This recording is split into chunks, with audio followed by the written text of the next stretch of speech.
I don't even know Well, what deal you can make with a bunch of terrorists who do nothing but lie and want to kill you. Chris, I'm confused by that. It's like they can't fight. Like they have no capabilities. All they do is they fire off some random drones to civilians. Chris Cuomo had MAGA John Fetterman, a Democrat in name only, on his News Nation show, where Fetterman did what he almost always does on TV, defend the Trump administration and its disastrous war policies. We're going to break down clips from this heated exchange between Chris Cuomo and MAGA Fetterman. I also want to share my thoughts on this. So let's dive into it together. 1 month plus into the war, are we any closer to it ending? It doesn't seem so. President Trump says we already won the war. America and the IDF have dropped thousands of bombs, crushing all of these different communities. Who knows what's happening to Iranians on the ground? We're told the regime leadership and its weaponry are decimated, and yet the regime is still fighting back, killing Iranians, and seems to be getting louder, flaunting its control of a chunk of the world's energy flow. Now, the president says the regime is begging for a deal. The regime comes out and says no deal. Trump says he'll stop fighting to talk. The regime says no ceasefire. Trump says we're going to take control of the strait whenever we want, but then seems to celebrate the regime being in control, saying they gave us a gift. The gift was the regime deciding to let a few non-American ships through. When pushed on the war, the White House says we may send in troops and the president will not go to Congress first. Here at home, we have a shutdown the president refuses to end. Reports of TSA officers forced to sleep in their cars and sell blood plasma to make ends meet. ICE agents wandering airports as lines grow. Let's bring in the one Democrat who voted against his party to keep the government open, and he may be seeing blowback for that in the polls. Democratic Pennsylvania Senator John Fetterman. Mr. Senator, thank you for joining us. Hi. Hey, Chris. It's great to be here. So we're both heading into Easter here, and I don't think we've ever needed rebirth and renewal more. My question to you is, do you think the Senate stays, or is there nothing really, no deal on the table worth staying for in terms of the shutdown? I truly don't know. I mean, things seems to shift here or there. But what I've always maintained, whether during this shutdown or the shutdown, last year, it's always wrong to shut the government down. I don't care if it's the Republicans or the Democrats behind it. And now the people that are driving that, they end up with empty pockets. There was no health care, but it just punished, and they plunged 42 million Americans into food insecurity and now suspended SNAP, and all of our employees weren't paid for that entire period now. And now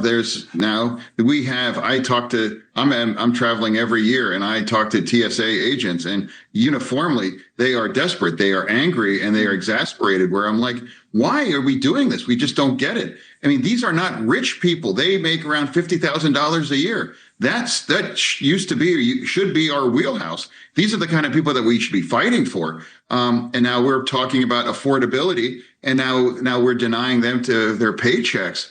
And now here, and we knew going into it that shutdown of DHS would have zero impact on forcing any kinds of changes at ICE. And that's here we are right now. So what is it that we really get out of it? All we've done is we've punished TSA and other employees under DHS and made us less safe, and now creating mass chaos in our air traffic system across America. So the Democrats started it. Is it true that the president refuses to finish it? That when there was a deal on the table that the senators that on the Republican side wanted to take, they were told no by Trump? That's what Senator John Kennedy says. I mean, there's deals back and forth, but it's really there's a core truth here right now. Democrats have no leverage. And we've never had that because ICE already had the money that they needed from the big, beautiful bill that I did not vote for.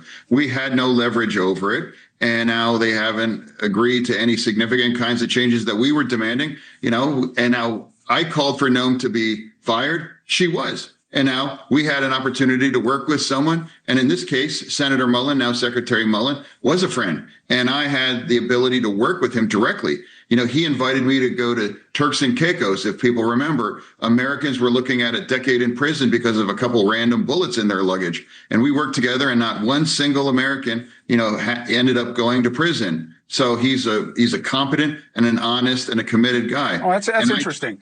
That's Senator.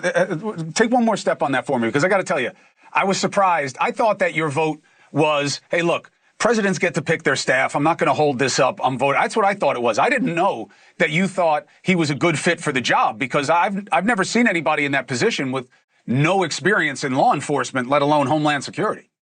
Yeah, well, Mayorkas may have had some experience, and the border turned into an absolute disaster. And I referred to Noam as their version of Mayorkas. But I do believe he's committed, and we've had multiple conversations, and his top priority is to secure our border, round up all of the criminals, and they're not going to have any more things like Minneapolis and that tragedy. And I would point out that, to my knowledge, what I've reported, there is no ICE presence in Minneapolis anymore right now. So, we have a choice to find someone to work with, and now that's a choice that I made. And there were multiple Democrats privately, they wish they wanted to work or to vote for him, but they know, and I certainly felt some blowback from parts of the Democratic Party to vote for him, but they just didn't want they didn't want the blowback.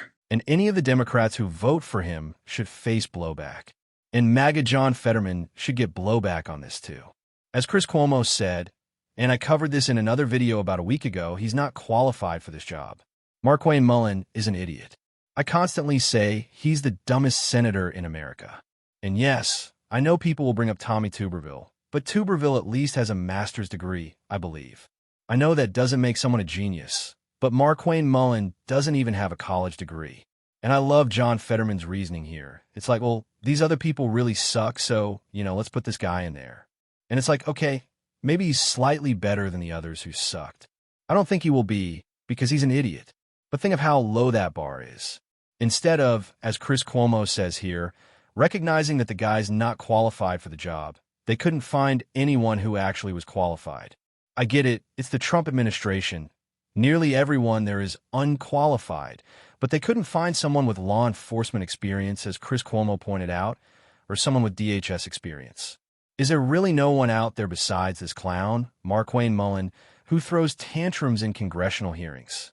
And again, if we did, well, please let me say this, Chris. If we killed his nomination, who was the next person Trump would have sent? Who's the next one? So think about that ridiculous rationale for a second. It's like, well, if we get rid of this one, who's next? You say, send someone better. This guy sucks. He has no experience. He's an idiot. We should keep voting against these people until someone actually qualified, and not just a lackey, is put in that position.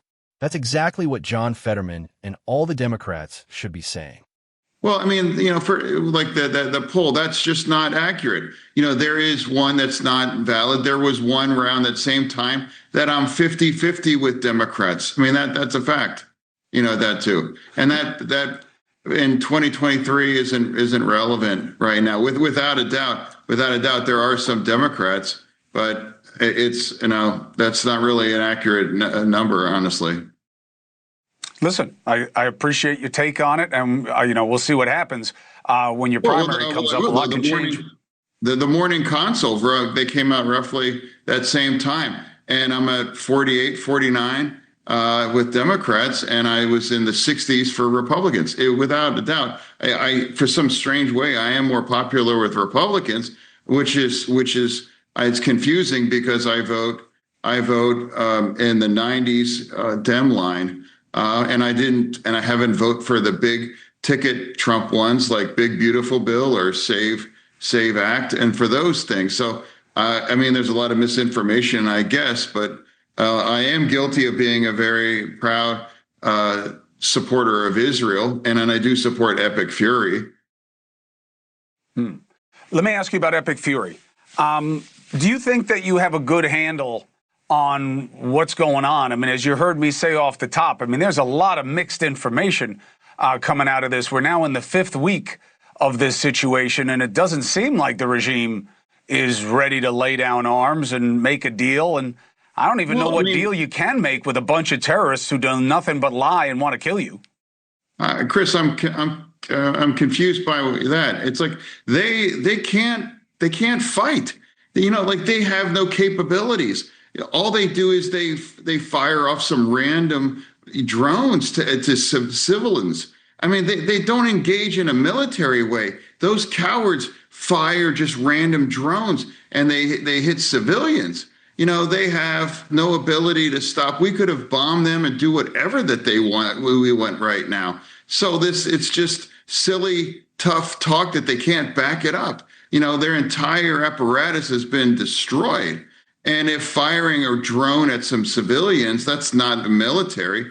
That's just a dying regime that's just trying to hang on. And now also that Ayatollah has been, weekend at Bernie's, since February. Why doesn't the media demand proof of life? He has not been seen. He hasn't had a statement, hasn't anything since then. So who's really leading? And it's strange where there are some Democrats in my caucus that they refuse to say, who do I trust, Trump or the Iranians, for God's sake?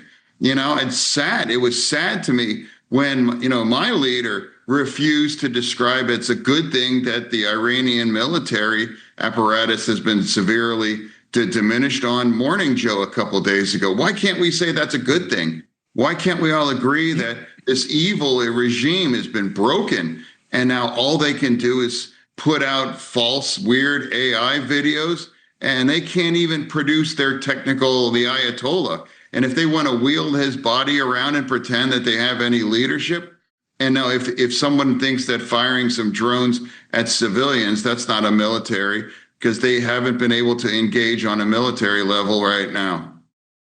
Well, they certainly don't have the air power. We'll see what happens on Karg Island. So John Fetterman says in regards to Iran that they can't fight. They have no capabilities. They hit civilians. And as a result, they're cowards. But the United States has bombed how many schools in Iran now? How many hospitals? We know the U.S. is doing double taps. Bomb a target, even if it's military. And then when medical personnel go in, they come back and bomb them again. So, is that not cowardly to John Fetterman? I mean, everybody knows war is terrible, and we shouldn't be involved in this war to begin with. But mistakes happen, and civilians unfortunately get killed. Yet when schools and hospitals are bombed and double taps happen, and I'm talking about the United States here, while Iran is using drones to defend themselves, that's cowardly to John Fetterman. And when he says his colleagues don't know who to trust, well, why would they trust Donald Trump? Trump lies constantly and calls Democrats and the media enemies of the people. Just the other day, he said Democrats are the country's biggest enemy, right next to Iran. So why would anyone trust someone like that? Yeah, we don't know what to trust from Iran, but we also can't trust our own government because Trump and his administration have proven over and over to be untrustworthy. They lie, misrepresent facts, and say one thing one day and the opposite the next. So why should Democrats trust Trump on this war, especially when he acted without authorization? He just did it. And the last thing, John Fetterman says he proudly supports epic fury, Epstein fury. To me, that alone should disqualify any Democrat. Every Democrat should oppose this. They should be saying what Bernie Sanders, an independent who caucuses with Democrats, said, "We never should have gotten into this war, and he's against any funding for it." That's what every Democrat should be saying. John Fetterman should be primaried. Honestly, every politician should face a primary. If they can't beat someone in their own party, they don't deserve re-election.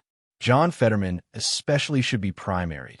But sadly, he's somewhat popular in Pennsylvania, and incumbents get re-elected about 95% of the time. A lot of that is just name recognition. People know the name and vote for it. To me, he should be out of the party. Go become a Republican, because the guy is clearly a MAGA Democrat, a Democrat in name only.